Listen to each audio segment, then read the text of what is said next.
Etude number 37 is not only about mordents, which is obvious as one issue, but also about coordination. The mordents can be practiced slowly with a great deal of articulation height, I would suggest. And as we practice and get faster and faster, the height will be somewhat diminished, but the residual effect will still be good enough so we can get clarity at a faster speed nevertheless.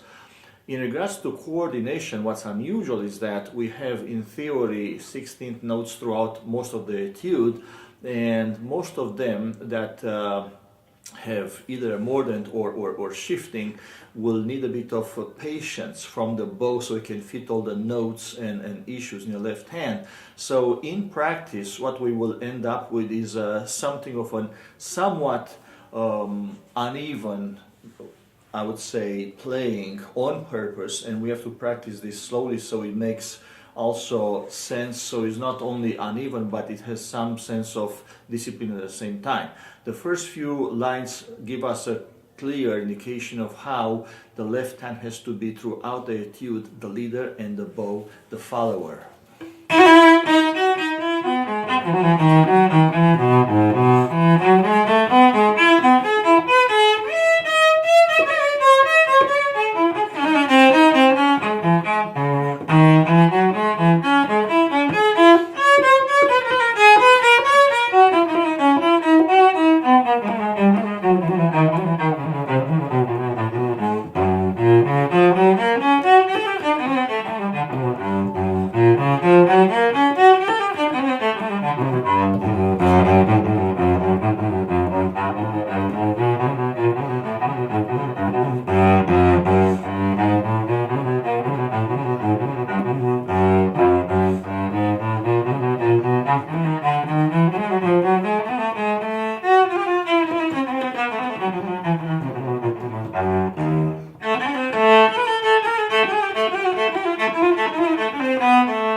Challenge begins, in my opinion, in bar number 20, where we have now a different sort of issue, that is to play in thumb position with a very good hand frame organization, thumb 3 octave, and within that octave frame we have whole steps, half steps that have to be very clearly organized.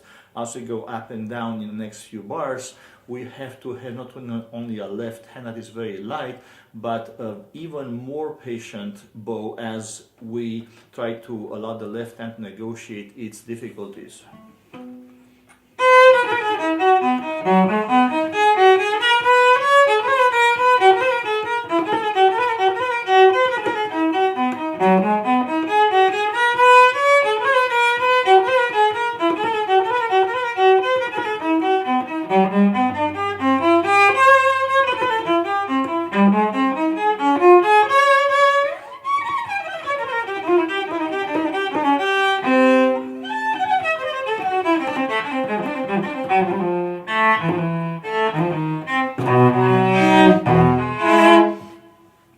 New material begins in bar number 55, and for a few bars we have to be even more patient here with the bow because there are quite a few string crossings and also barring of notes, fifths, that will require slightly more patience as we use the bow.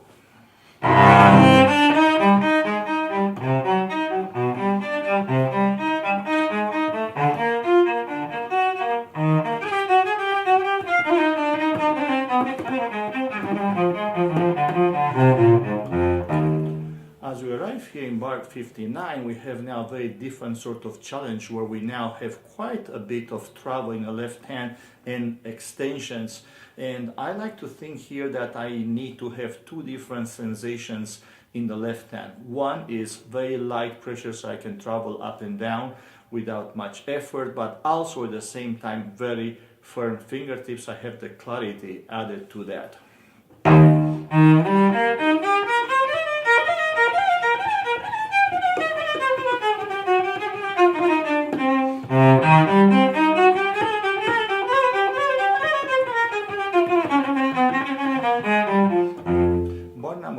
73 now begins a very different sort of challenge. That is how to find notes quickly in the middle of nowhere with precision. So as I would practice this, I would try to develop very quick reflexes of finding the high notes, and at the same time, as I go faster and faster when I practice, I try to keep those quick reflexes in place and not change them. So what's important is that the slow practice includes the quick reflexes already.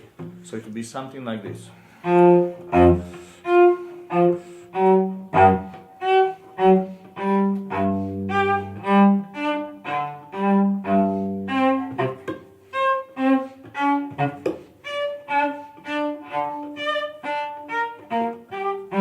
So as I go faster, again, I'm not going to change anything in regards to the speed of finding the high notes.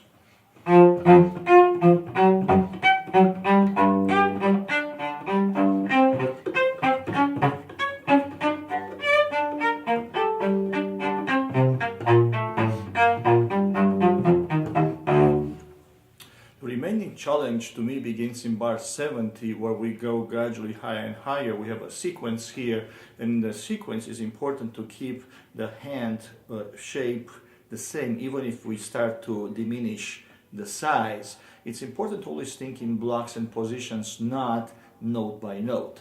And the last thing is that as I go higher and higher, my attention will also focus towards the bow, to go nearer the bridge, to provide the clearest sound possible underneath all this passage work in the left hand. So I'm going to start from bar number 70 now.